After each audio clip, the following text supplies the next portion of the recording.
As with all of our presentations here at Railroads, it's so important that we acknowledge the lands that our university is located upon. Railroads University is grateful to be residing on the lands of the traditional lands of Kosepsum and Lekwungen ancestors and families. There has been a long, long history of teaching, learning, and gathering on these lands. It's with great gratitude that we live, learn, work, and play on this expansive space. We make sure to share this because this statement shows that we at Railroads recognize the importance of Indigenous and non-Indigenous people's relationships, and that we continue to learn to understand the history, present, and future scopes of Indigenous peoples. This is a great time to try out our chat box. Feel free to let us know, where are you joining in from today? So as mentioned, we are here today to talk with some of our wonderful students from our BA in Justice Studies program. So we'll tell you who they are in a few slides, but first I'll pass the microphone over to the Director of the School of Humanitarian Studies and Program Head, Dr. Michael Young, to tell us a bit more about the Justice Studies program itself. Thanks, Lena, and welcome everyone. I think it's important that you mentioned today the relationships that we try to have with the Indigenous peoples in which we cohabitate in our area. It's also important to realize that we hopefully will soon be back on the land as a university in the near future. So why would you take a BA in Justice Studies program? Well, just to first off mention that our program is actually a completion degree, so it's years 3 and 4 of a 4-year degree. And so generally most of our students are coming to us with a 2 years diploma or associate degree that you'll get at the college level. And to others who are maybe more mature and have experience in the justice system or some kind of professional service sector can apply under flexible arrangement. And that's something that many people do in our programs here at Railroads University, because we believe that education is very important, and life's experiences are certainly educational for most of us. Sometimes a little bit more education than we want. But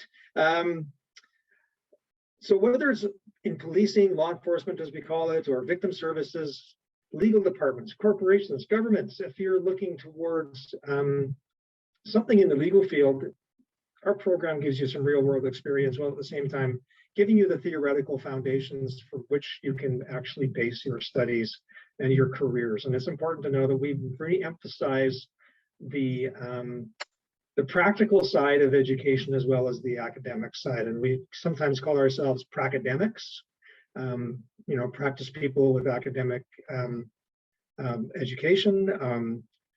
But that's really our focus at Railroads University generally. So we can move to the next slide, please.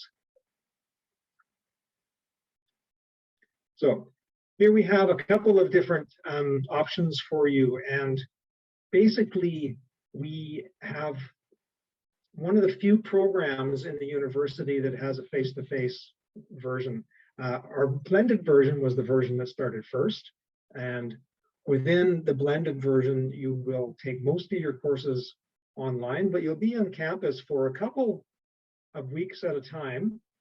And you'll call this the residency. And this is where you'll be together sort of every day for a very short period of time. And we could call it an intensive study period. And I think we're thinking about renaming that for that very reason, because it is intensive. But yes, our courses run for about 9 weeks each. And then we have the 3-week residency in year 1 and 2-week residency in year 2. Generally, even the first residency, though, is 2 weeks of intensive studying with some lead up and some cool down, we can call it that, after the residency period. And we do have accommodation on campus. We don't know what that's going to look like in the direct future because of COVID limitations, but there are other options available in the community in terms of home stays. So that's the blended version, and yeah, we can move on to the next one, which is going to be face-to-face. So this is the real intensive program. This is 2 years and 1 year, basically, because you take 20 courses. And you think about that. The typical semester has 5 courses, and you generally get 2 of those a year. So double those up, because we've divided the calendar year into quarters, and you take 5 courses in each one of those quarters. And at the end, and the same is true with the blended program, you have the chance to do a practicum, a field placement, or an applied research project. So that actually breaks up sort of the course element of it with your own personal study agenda, as it may be. There are full-time undergraduate housing options available. They're not on campus, but they are available from homestays, people in the outside of the campus area. Sorry, I'm tripping over my words there. But yeah, generally there's quite a few resources for you in that regard. Okay, now we can move on to the next slide. All right, so this is going to give you a sample of some of the courses that we cover. It is certainly not comprehensive by any stretch of the imagination. A brief note, I don't want to use up too much time here, but a brief note about the way the program was founded. The program was founded on what we will call 4 educational pillars. Those pillars are law, social work, philosophy, and social science. And so courses fit within our program that have those elements to them. Some of them are quite dedicated. For example, there are some courses that are very legally focused, but there's also courses that have law and philosophy attached to them. And then we get into the area of public policy and justice. Those are the kind of study areas that people may be interested in terms of policy analysis. It has to go with governance more so than law enforcement, but of course law enforcement's part of it. But just to sort of open up the discussion a little bit with those 4 pillars, we have some very diverse options for people in terms of where they might apply those credentials that they get with the completion of the degree. So yes, we mentioned sort of that criminal justice focus, but we have people in all kinds of different areas. We have people working in social services. We have people working in healthcare. We have people working for the government. We have people working, like I say, in the justice sector. We have people working in housing, wherever there's a justice issue. And this is, I guess, the final word I'll make. In terms of justice, we don't see criminal justice as the only element of justice. We capture everything. Social justice is a really big part of the reason that we have criminal justice. When there's disparity in social justice, when there's disparity in equity for people to have access to food and housing and employment, we often end up with criminal justice problems. And so we try to backtrack a little bit in terms of the sources of problems rather than working at the reactive stage, what happens to be most of the time where criminal justice aspects come in. Very important, but we can do better, I think, as a society, which is why our program's here. So let's move on. Thank you so much, Michael, for giving us a quick snapshot of the BA Justice program, because now we're going to move into what was it really like? What is it really like? So we have some wonderful current students and alumni who are going to help us explore that today. So we have David Morrison. David is a current student who works in a field in the security sector. And we have Eric Jin. Eric is a 2017 BA Justice grad who works within the Ministry of Public Safety and Solicitor General. We are so excited to hear from both you, David and Eric today. So I will pass it back over to you, Michael, and bring down our slides so everyone can see us all at the same time as we start to chat. Great. Hi, David. I see your camera coming up. Hello. Nice to have you here. You know, we did a very, very short introduction of who you are. Would you like to tell us a little bit more about yourself? Well, as Dr. Mike was saying, you know, the degree itself is like a completion degree of the 3 and 4 years. So for me personally, I had attended Camosun College beforehand, and I had taken their criminal justice program there. So I'm one of the more traditional people. I had that law enforcement perspective coming in. And I do have to say that when I first started the justice degree at Royal Roads, I was very used to what they teach at Camosun, which is good, but it's it's very technical, and it's all about the law. And then as Dr. Mike was saying, when you go into the justice degree, there's a lot more philosophy to it.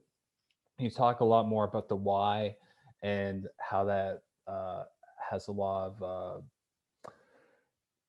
not challenge. Well, there are challenges about a lot of dynamics in society and how things work that lead to the actual criminal justice system. So it's been quite a journey since I started in 2017.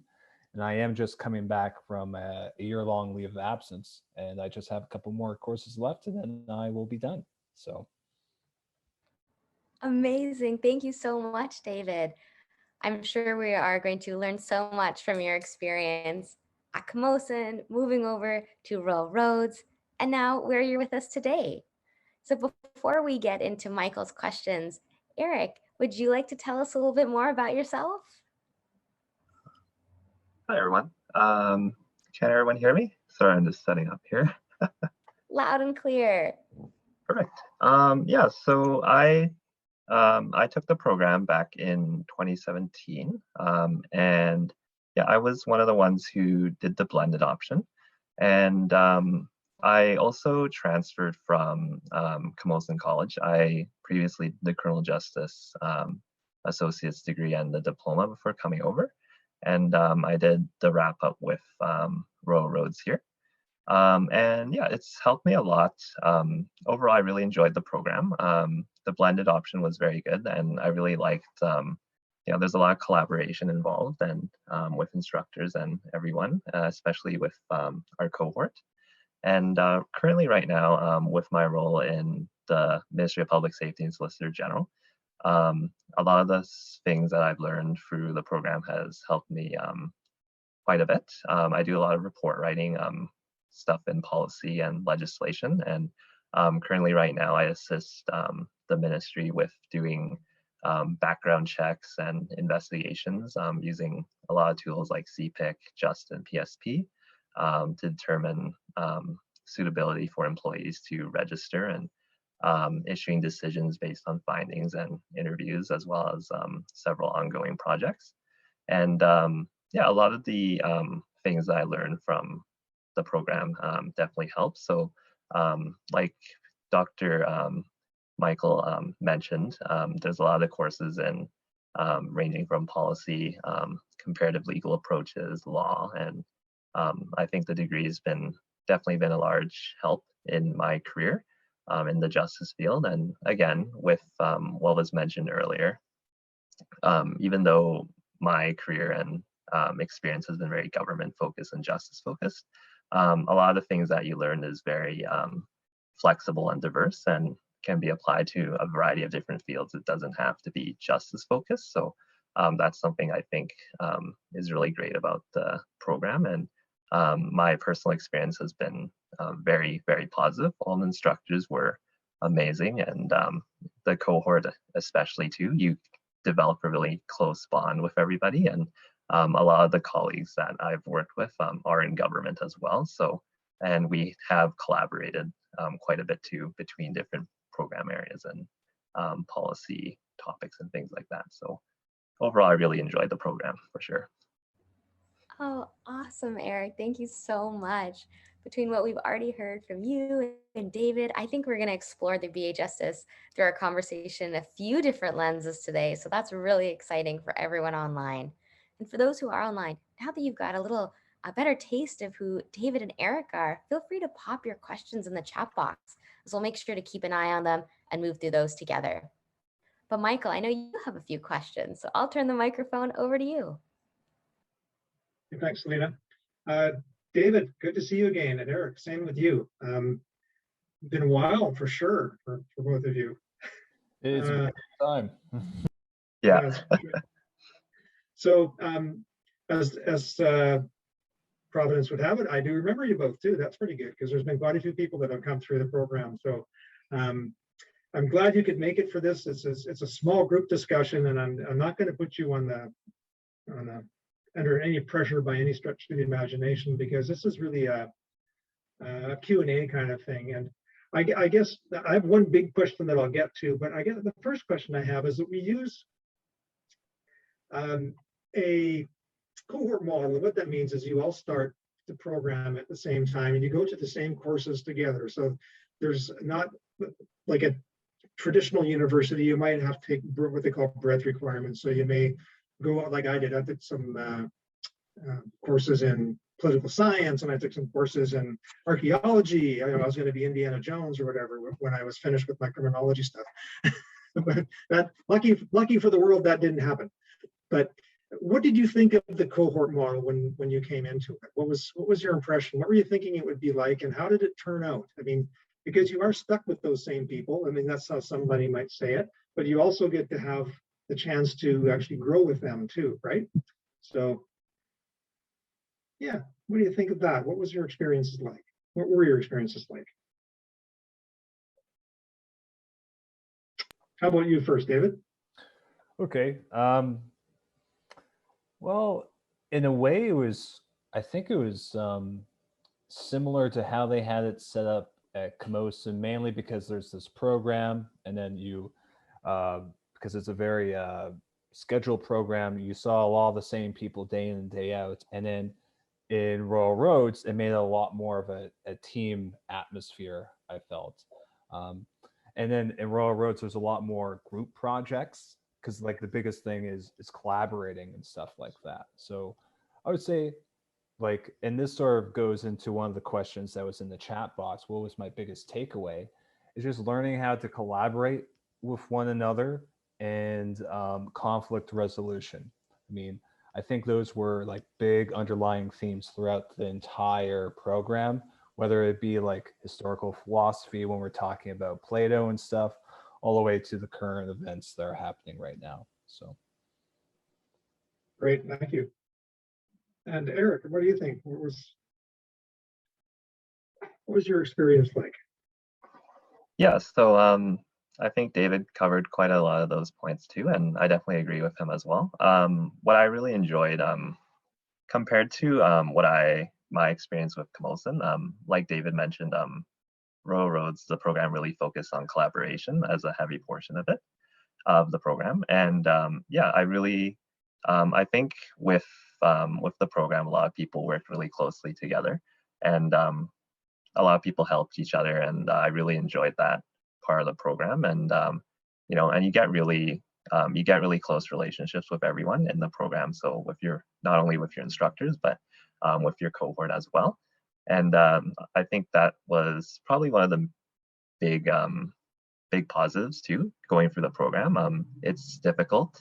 But it's also at the same time, you know, your colleagues help you, and we're all in it together, as was kind of the feeling that I had in the program, which felt really good. And you know, a lot of the people you work with, you learn from them as well, and they learn from you too. So I thought that was really beneficial. And even though I was in the blended portion of the program, where I believe we had 2 or 3 week sessions on campus to get together with everyone and work more closely with them, even though there was we were away and you know, doing things online and things like that, there's still that model where it allowed group work, collaboration, and you know, video chats and things like that. So I definitely enjoyed that portion, and it's probably one of the most enjoyable parts of the program for me, was to work with everyone. And you know, after graduating, I still talk with a lot of those folks, and I've even worked with them too. So really enjoyed that. Great. And so while I have you here, because you used the word work quite a few times there, and there's a good question in the chat box about what's the work-life balance like with the blended program. So were you able to maintain, I don't know if you were working or not, I don't remember, but if you were you able to maintain your work? Could you balance those competing time commitments that we all have? Yeah, so I was working full time. Before I held my current position, I was with the pension corporation when I took the program at just with Royal Roads. And I think one of the benefits of the blended program was that you can continue working at the same time as you're studying. And in terms of work-life balance, it was quite intensive to be working full-time and doing the program, but it was definitely achievable and doable. One of the biggest suggestions I have for those who are looking into doing the blended model and do work full-time, what really helped me was, balancing and scheduling. So I would set time for myself to have, relaxation and also study time and work time, and balancing that all out. And probably the most helpful thing I did was setting aside, 1 or 2 days a week where I would just spend time to myself. So, when I go home from work, I wouldn't look at anything else. I just spend that 1 day where it's designated where I can relax and kind of recharge and refocus. So that helped me get through that. And yeah, it was intensive, but it's definitely doable. And yeah, it's also the most rewarding feeling once you finish like an assignment or an exam. And the most rewarding would obviously be graduating. And but basically, to answer the question, it's definitely doable and something. Yeah, it takes a lot of planning, but it's definitely something you can work towards and achieve for sure. Yeah, thank you, Harry. That's very helpful. And the work-life balance budgeting model is very important. David, do you have anything you could add to that or to underscore? Well, I think there's a couple things. One thing that I really want to tack on from the previous discussion is like what I really enjoy about Royal Roads is that it's just not college students that go in the program.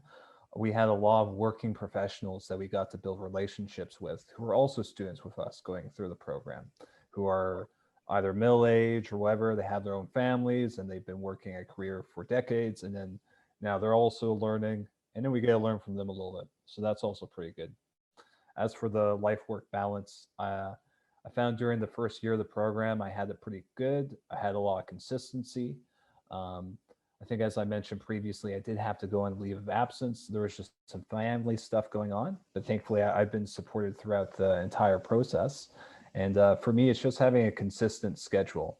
And once you have that consistency, then you can rely on your ability to schedule time and not have things thrown out of whack. So. All right, thank you.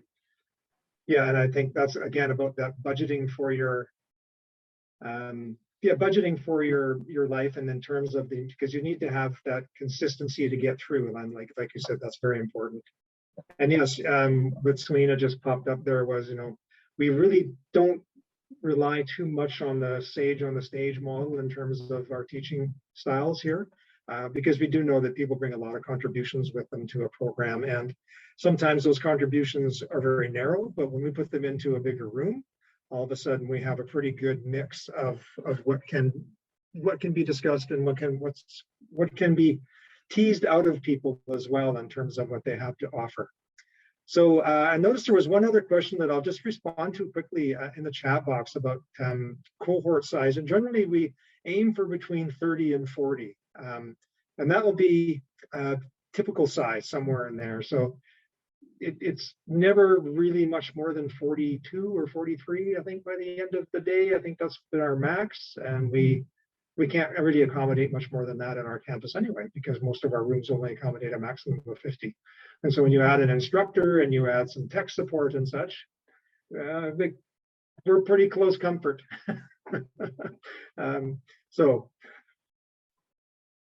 And now the big question I had for you that I sent out, or I believe that Selena sent out for me on my behalf, was I'm interested in what you might be able to tell people in terms of justice, because we know when this is a question I remember asking you as students when we first started, where do you get your information about justice? Where do you get your information about crime? Most of the answers that come back from students are the media. And sometimes that's the typical media, if you listen to the radio or watch television, which are kind of antiquated ways of doing things now. But social media is rampant with all kinds of opinions and ideas. So when you came to our program, and you both came from Camosun, so you have a little bit more exposure to alternative sources of information, but what was your take on justice? What did justice mean to you when you came into our program? And if you came into the program with a particular set of lenses on, did that change? And what did it change to? I hope that's not a convoluted question. It is layered. It is funneling you in a direction, but there's some science behind that, I guess we would call it. Yeah. So if you can start, David, if you like. Oh, sure. Again, coming from the Camosun program, which was a good program, it's very technical and it's very focused on the system and policies and such. And then when you go to Royal Roads, it's a much more holistic approach to understanding things. So I would say, like, when I was coming into the program, I was definitely a bit more black and white in how I saw the world and how I figured what the solutions should be. And then when you go through this program, you get to understand a lot of different sides. Like, full disclosure, when I first came into the program, I thought social justice was a very that word didn't have a lot of meaning. I thought it was just something that people throw around, and I've come to value it quite a bit. And it's important to acknowledge that there's just certain things that are not necessarily criminalized, but certain behaviors that we all need to work on and lead by example and try to fix, right? So. Thank you. Eric, what would be your take on that set of questions that I dropped on you? Yeah, yeah, I definitely agree with David's points there too. When I was at Camosun, a lot of the focus was more on the very technical side of things and more applied focus lens and things like that. Definitely before I took Camosun and going to Royal Roads, like you mentioned, a lot of the themes and perspectives of justice I did get from the media. Obviously, you know, there's some things we've learned in the program where a lot of that is focused on media. You know, there's areas like moral panic, and the media has like a lot of focus and on, you know, things that are sensationalized and sell, for lack of a better word. But yeah, after taking Camosun, I definitely had a more technical view of how things work. And one thing I really took away from Royal Roads was, like David mentioned, it was very holistic point of view. I also think it was very, you know, empathetic in terms of the approach to justice as well. So there's a lot of focus, not only, you know, when you think justice, people tend to think about, you know, courts, sentencing, and whatnot. But with the program, what I really liked was, again, the holistic approach. And there's a very broad term in terms of justice, and you know, focusing on rehabilitation, mental health, and all those areas that contribute to the field. So that's something I really took away from, and it's really helped me in my role, applying you know, the stuff that I do in my job with interviewing clients and looking into investigative reports and things like that. And what I like to do in my role is put myself in others' shoes and kind of gain their perspective on a lot of things. And with the courses I took at Royal Roads and the things I learned, that's definitely been very helpful and kind of expanded my viewpoint instead of having like a one-sided lens with everything. So that's kind of my view on it. And I think it's definitely one of the big takeaways I had from the program. Great, thank you. I'm so happy to hear this stuff because it makes me, you know, I have my own gratitude for being in the position to do what we can do. We think that's very important. And in terms of the idea of compassion and empathy, I think really we have those sort of, I'm going to call them false dichotomies, and I think I probably used that term in our classes a few times, where we have this thing like good and evil. And we have this thing where justice is only perceived to be justice if there's punishment attached to it.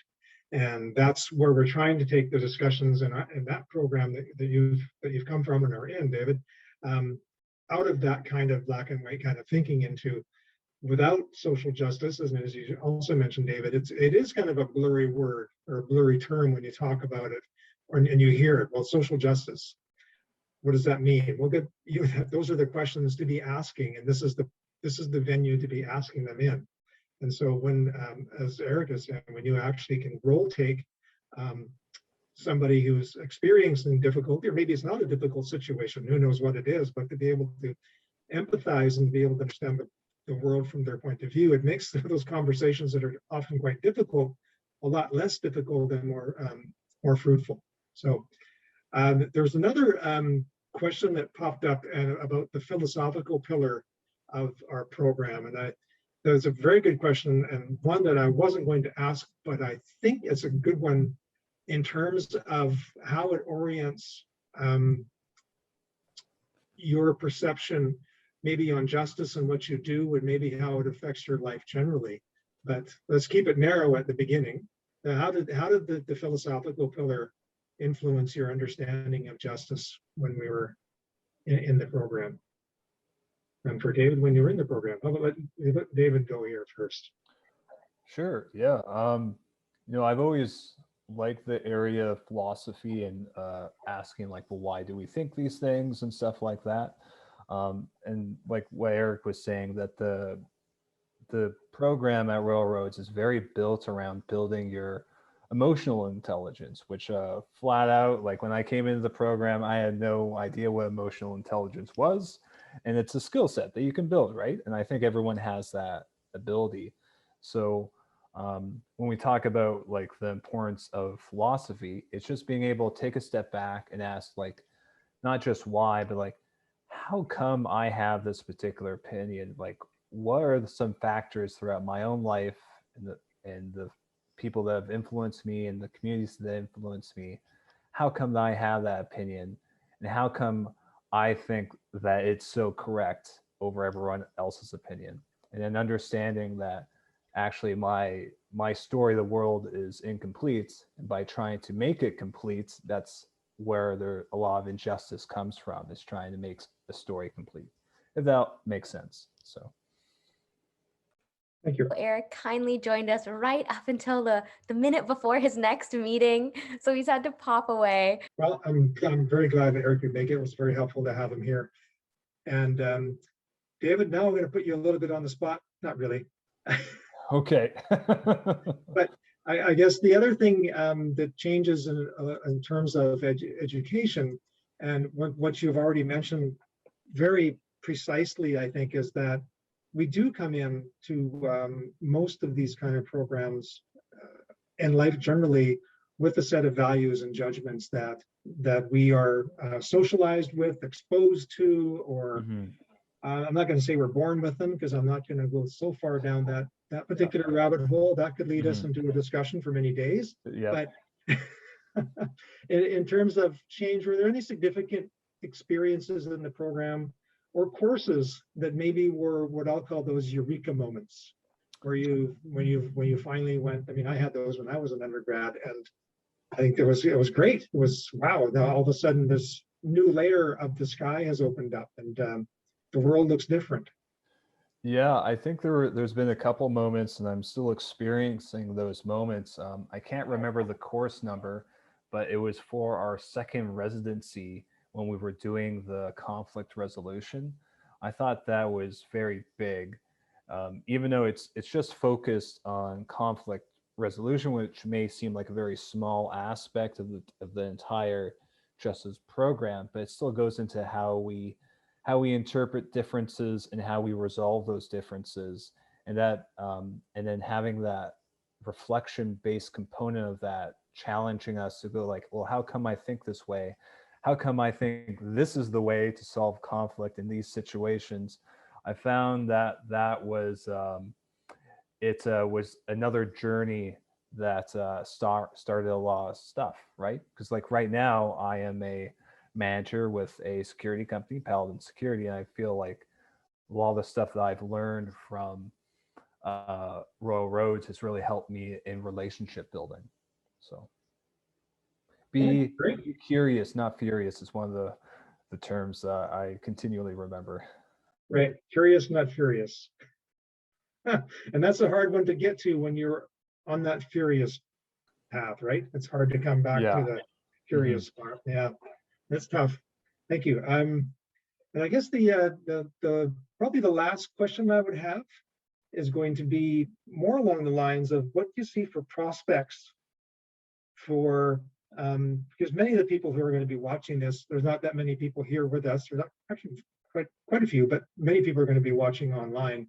If you have recommendations for people who are considering going into a justice studies program like this one, what would be some of the questions that you think people might be asking to themselves or to a program head or instructor about the program now that you've been in it?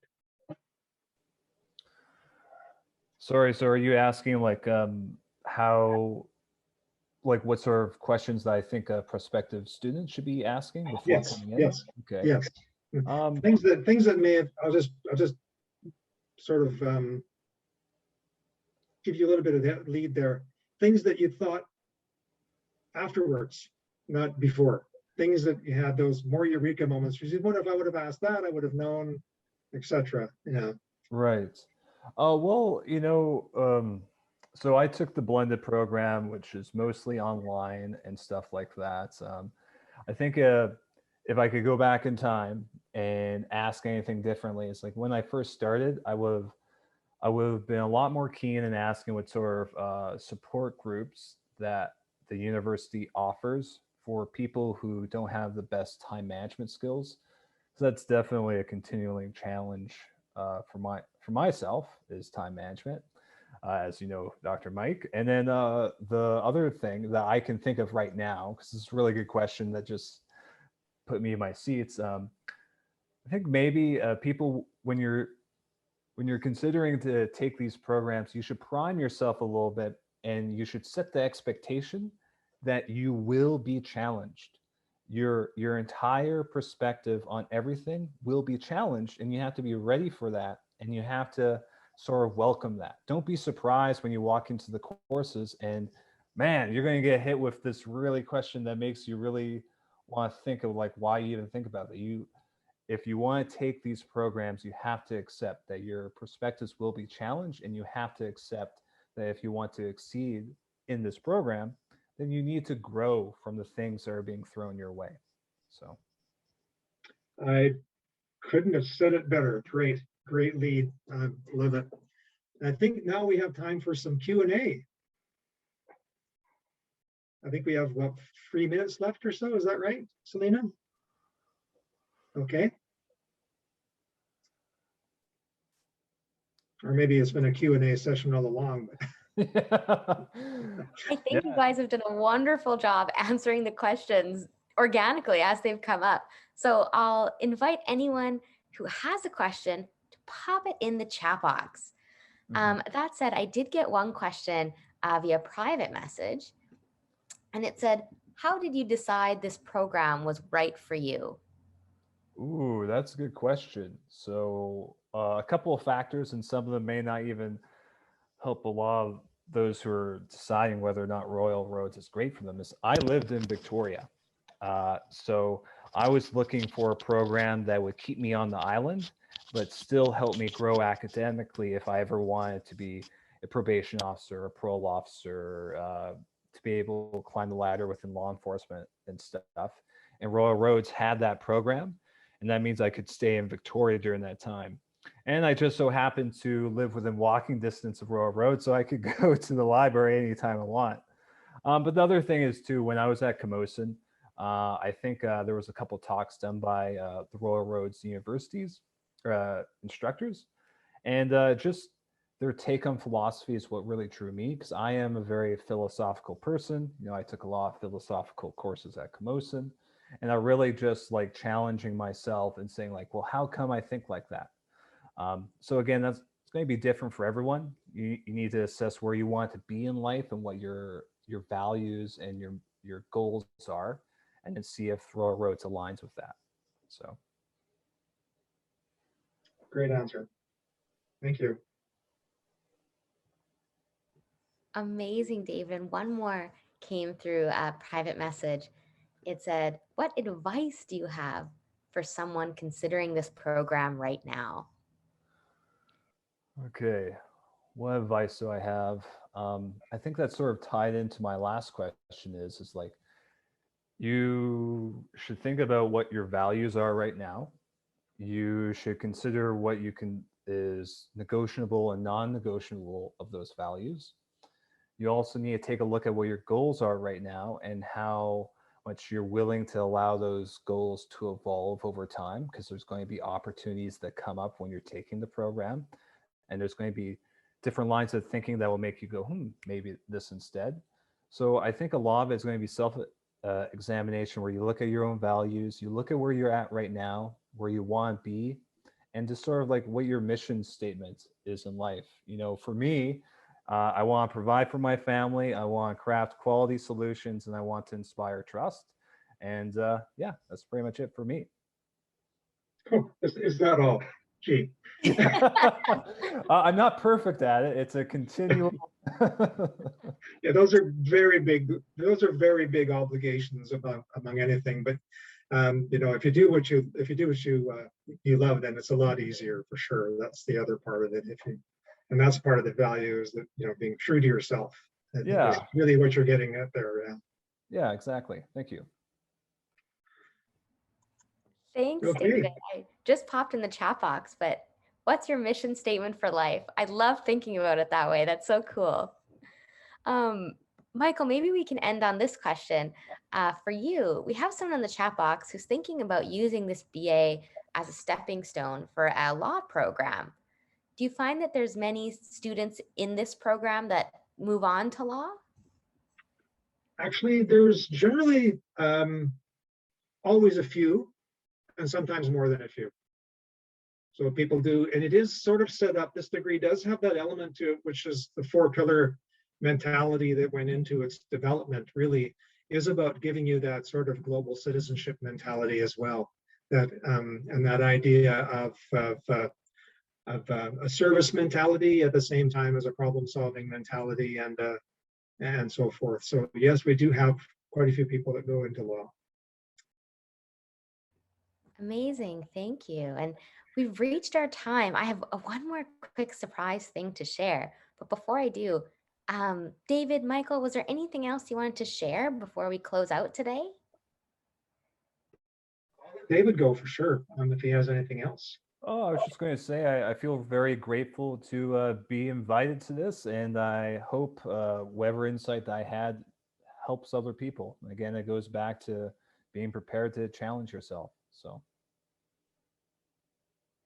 And that's a very good advice too, is that be ready to be challenged. Because I think that's very good advice, because that's what higher education is. It is about stretching and expanding the way we think and who we are as people. So it's a tall order for some people. Yeah. For others, it seems to come naturally, but it's always work. Yeah. Yeah. Great. Thank you so much, David. I'm so glad you could join us. Really, I'm very glad. And I think there was one more chat box question about somebody working in the area of social services and transition houses. Oh, you have a very good fit there, as far as I'm concerned, because my research area now is working a lot with homeless people and those with addictions and mental health disorders, because we find they're enwrapped in the justice system in so many ways that the amount of work that's required is quite extensive. And certainly from law perspective, if you're thinking of law school, that's definitely a good fit in terms of study areas for sure. Yeah. Okay. Amazing. All right. Surprise for those who came and joined us for today's session and heard from Michael, David, and Eric. So as a thank you, we want to do a surprise giveaway. So give me 2 seconds while I get a slide up, because this slide might help you with the giveaway. Okay, so hopefully you can see this slide here.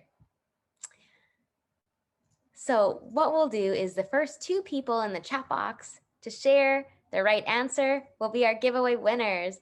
And my wonderful colleague, Mark, will connect with you in this chat box through a private message to get your email and your address. Is Jessica, thank you so much for popping the right answer into our chat box. With that, we're going to come to a close on our session about BA Justice Studies and our student story. Bye-bye, everyone. Thanks, Lena.